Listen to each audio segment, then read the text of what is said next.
بسم اللہ الرحمن الرحیم۔ السلام علیکم ناظرین، آج ہم بات کریں گے کہ کیسے کسی چیز کا نجس ہونا ثابت ہو۔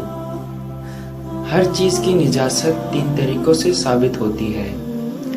سب سے پہلا، خود انسان کو یقین ہو یا عقلی طور پر انسان کو اطمینان ہو جائے کہ یہ چیز نجس ہے۔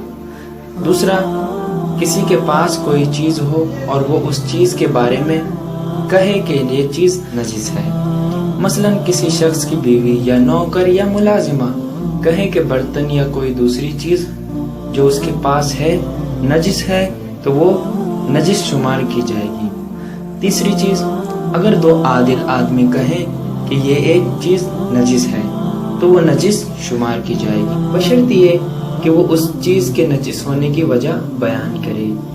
یہ تھی وہ جگہ جہاں پر انسان کسی شے کے نجس ہونے کو پہچان سکتا ہے۔ وقت والسلام ورحمۃ اللہ۔